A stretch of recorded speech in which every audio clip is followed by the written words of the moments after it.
حضرت عثمان بن عفان فرماتے ہیں، میں نے رسول اللہ صلی اللہ علیہ وسلم کو فرماتے ہوئے سنا، جو شخص کامل وضو کرتا ہے پھر فجر کی نماز کے لیے چل کر جاتا ہے اور نماز جماعت کے ساتھ مسجد میں ادا کرتا ہے تو اللہ تعالیٰ اس کے گناہوں کو معاف فرما دیتا ہے۔ رسول اللہ صلی اللہ علیہ وسلم نے ارشاد فرمایا،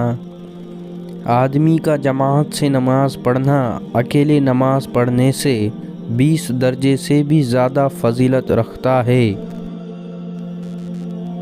رسول اللہ صلی اللہ علیہ وسلم نے ارشاد فرمایا، جماعت سے نماز پڑھنے کا ثواب 25 نمازوں کے برابر ہوتا ہے، اور جب کوئی شخص جنگل میں نماز پڑھتا ہے اور اس کا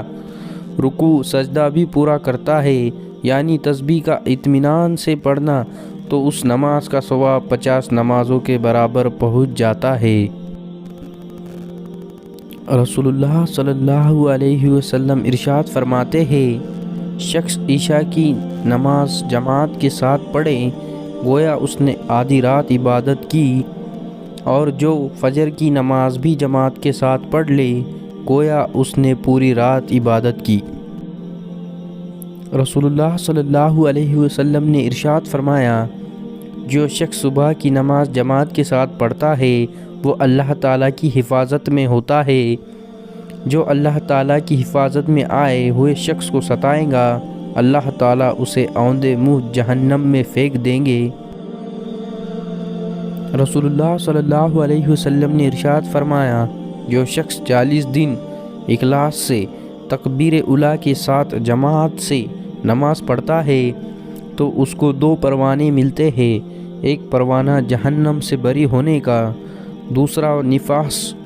سے بری ہونے کا۔ رسول اللہ صلی اللہ علیہ وسلم نے ایک مرتبہ جمعہ کے دن ارشاد فرمایا،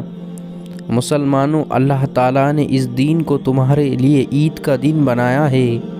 لہٰذا اس دن غسل کیا کرو اور مسواک کا اہتمام کیا کرو۔ نبی کریم صلی اللہ علیہ وسلم کو نفلوں اور سنتوں میں سے کسی نماز کا اتنا زیادہ اہتمام نہ تھا جتنا کہ فجر کی نماز سے پہلے 2 رکعت سنت پڑھنے کا اہتمام تھا۔